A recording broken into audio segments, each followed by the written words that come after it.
Fala pessoal, vamos falar aí de Corinthians e Botafogo, no caso Botafogo e Corinthians, porque o jogo foi fora de casa ontem, Botafogo 3, Corinthians 1.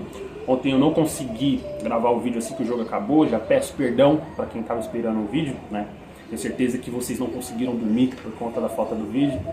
Brincadeiras à parte, ontem eu não consegui gravar o pós-jogo assim que o jogo acabou, por causa que ontem eu tive compromisso, ainda enquanto o jogo estava rolando, eu tive que sair de casa no intervalo do jogo. E aí eu assisti o primeiro tempo completo, aí no intervalo tive que sair de casa, e a partir do... eu só consegui voltar a assistir o jogo no momento que saiu o terceiro gol. Eu coloquei pra assistir o jogo, tinha saído o terceiro gol do Corinthians, o terceiro gol do Botafogo, na verdade, e a partir do momento que o Corinthians sofre o terceiro gol, não acontece mais nada no jogo. Então acho que vai dar pra mim comentar o que eu consegui ver e falar sobre algumas outras coisas nesse vídeo, tá? Então vamos lá. O Corinthians começou...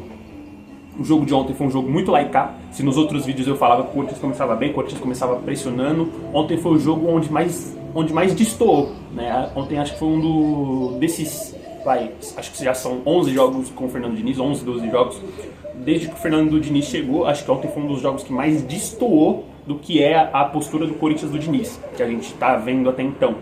Acho que contra o Vitória, contra o Botafogo ontem, talvez contra o Santa Fé lá e contra o Mirassol pelo Brasileirão, acho que foram os piores jogos assim até então da era Diniz.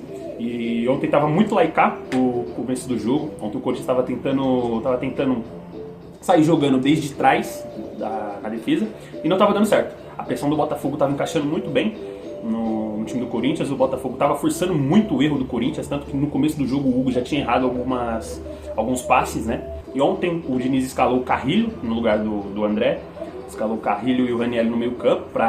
O Carrilho fez uma boa partida como segundo volante contra o São Paulo, mas ontem não foi um bom jogo do Carrilho. E estava muito laical o começo do jogo, até o Corinthians sofreu o gol. Apesar de muitas críticas ao André Ramalho, justamente porque é mais um jogo ruim do André Ramalho, eu não acho que a culpa foi só dele, tá? Não acho que a culpa é unicamente do André Ramalho. Eu acho que nossa defesa, num geral, foi mal. E tanto que nesse primeiro gol, pra mim, é muito mais falha do Gustavo Henrique do que do André Ramalho. Apesar do André Ramalho também estar na cena do crime, né? Porque o Gustavo Henrique, por ser um zagueiro alto e ele perder aquela disputa de bola com o atacante do Botafogo, que agora eu não lembro o nome, ele não pode perder aquela disputa, principalmente por ter escorregado no lance. Isso não pode acontecer. E acho que ontem foi a pior partida que eu já vi do Gustavo Henrique aqui no Corinthians, cara. E o André Ramalho, né, novamente ele na cena do crime, apesar do Gustavo Henrique ter falhado no lance também. Eu acho que o erro do André Ramalho foi não ter, né, impedido o chute do Arthur Cabral, porque o Arthur Cabral ele arma pra chutar, o André Ramalho decide apenas fazer uma base do futsal, sabe? Parece que ele tá jogando futsal e ele não consegue fechar o ângulo do Arthur Cabral, e aí o Arthur Cabral chuta no canto do Hugo. O Hugo não teve muito o que fazer, né? Goleiro alto pra pegar chute no canto é difícil, isso eu reconheço. E 1-0 pros caras. A partir daí o Corinthians entra de fato no jogo, o Corinthians começa a tomar as iniciativas, o Corinthians vai pra cima e consegue empatar o jogo com o Garro. E mais um bom jogo do Garro, tá? Eu achei até o momento, de novo, o Garro fez um bom primeiro tempo. Eu não vou generalizar que foi um bom jogo porque eu não consegui ver o segundo tempo direito, eu vi só o primeiro tempo e o gol do Botafogo depois. E depois que sai o gol do Botafogo, o Garro sai do jogo. Então foi um bom primeiro tempo do Garro, pra mim ele estava sendo um dos melhores em campo. O Corinthians, ao invés de continuar a mesma intensidade que estava na hora que fez o gol, o Corinthians, de novo, diminuiu a intensidade, perdeu o mesmo ímpeto e viu o Botafogo crescer no jogo. E aí sai o gol do Arthur Cabral, né? Antes do gol do Arthur Cabral sair, o Botafogo já tinha chegado. Teve um lance onde um jogador do Botafogo ele recebe sozinho na intermediária e erra, ele chuta na lua. Nesse momento que teve essa chance do Botafogo, eu pensei, cara, eu acho que esse jogo tá pedindo um volante mais marcador, tá pedindo um outro volante para fazer dupla com o Ranieri, porque o Carrilho não tá dando essa marcação no meio de campo, tava sobrando, tava faltando alguém para fazer a marcação ali no meio campo, sabe? Tava muito vazio à frente da zaga. Tanto que o Corinthians sofre o primeiro gol assim, né? Tava faltando alguém para preencher o espaço ali que o Arthur Cabral conseguiu chutar. E teve esse lance que eu acabei de falar, do jogador do Botafogo que chuta na lua. E depois o Botafogo acha um gol. O Arthur Cabral tira um gol da cartola, porque ele chuta de muito longe. Eu entendo as críticas ao Hugo que ele não pula, mas eu acho que muito dificilmente ele pegaria se ele pulasse, mas fica feio, né? Fica feio ele tomar um gol de fora da área, de muito longe, ele nem ao menos tentar chegar na bola. Fica muito feio, principalmente pra ele que quer seleção brasileira. E o pessoal que tá assistindo e vê, pô, será que o Hugo vai pra Copa? Vê que ele toma 2 gols de fora da área, que muitas vezes são defensáveis, né? Eu acho que o segundo gol do Arthur Cabral não foi tão defensável, tá?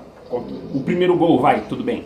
Pode ser que ele podia pegar se ele pula, mas ele tava mais pra lá do que pra cá na hora do gol. O Arthur Cabral consegue chutar no contrapé dele. Agora o segundo gol eu acho muito difícil, né? Acho que poucos goleiros pegarão aquele gol, tá? Mas de novo, fica feio pra ele por ele não ter pulado. Ele pelo menos tem tentado chegar na bola. Fica feio pra ele por conta disso, né? E o primeiro tempo acaba aí. O Corinthians ainda tem um gol anulado por conta que o Garro ele vai cobrar o escanteio, só que ele não colocou a bola na linha e por conta disso o Bandeirinha anulou, né, o gol. O gol foi anulado por causa disso. O primeiro tempo foi isso. Ainda tivemos o Yuri Alberto tentando fazer um gol do meio campo, né? Digno de Ramiro. Quem lembra o Ramiro tentando fazer um gol de fora lá do meio campo contra o São Paulo 2021? O Yuri Alberto se inspirou no Ramiro para fazer isso. E como eu disse, no segundo tempo não rolou muita coisa, né? Pelo menos a partir do momento que eu comecei a ver. Eu não vi o começo do segundo tempo. Quando eu liguei na TV para conseguir assistir, já tinha saído o terceiro gol. Foi no momento que saiu o terceiro gol, um erro do Ramalho. Aí sim é um erro grotesco do André Ramalho, porque a bola vem vindo, cara.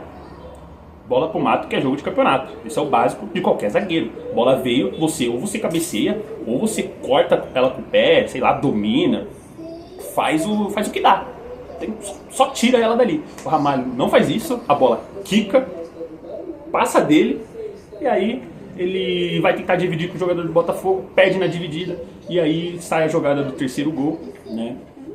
Ele ainda tenta fingir que sofreu uma falta ali, vergonhosamente, mas é isso, o jogo acaba aí, 3-1 pro Botafogo. O Diniz ainda faz algumas mudanças para tentar mudar alguma coisa.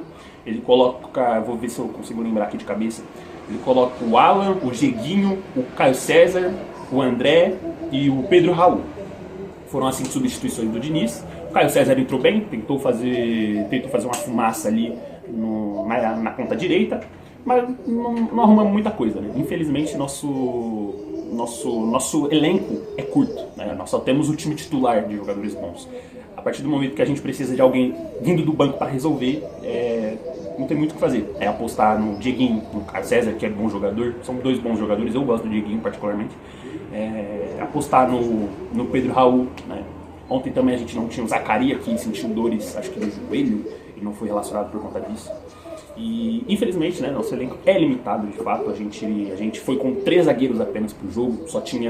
O Diniz só podia contar com o Gustavo Henrique, André Ramalho e o Iago Machado da base, que não fez sua estreia ainda. Mas depois da partida que fez o André Ramalho ontem, eu acho que o Diniz tem que apostar no Iago, já que o João Pedro Tioca tá machucado e não temos outro zagueiro. Ou sei lá, improvisa o Anrileri como zagueiro pela esquerda, põe o Ranieri, que já jogou ali também. Mas, cara, o André Ramalho, depois do jogo que ele fez ontem, não dá pra contar com ele mais, cara. Não dá pra contar com ele mais. E foi como eu disse, toda vez ele tá na cena do crime, cara. É difícil você contar com um jogador assim. Toda vez ele está na cena do crime. Seja por ele não conseguir cortar o espaço do chute igual foi hoje não, igual ontem contra o Arthur Cabral. Seja por ele não pular, o famoso zagueiro que não pula. Então é complicado. Bem, sobre o jogo eu acho que foi isso. Se eu esqueci de alguma coisa, deixa aí nos comentários, deixa o like, se inscreve aí pra ajudar o canal. E acho que hoje eu volto fazendo outro vídeo, só que dessa vez não sobre o Corinthians. Tô pensando em fazer um vídeo sobre a convocação da seleção brasileira. Por mais que não seja sobre o Corinthians, eu acho que é um bom tema pra gente vir aqui conversar, fazer mais um vídeo aqui pro canal. E pra compensar por eu não ter feito vídeo ontem. É isso, um abraço e até mais tarde.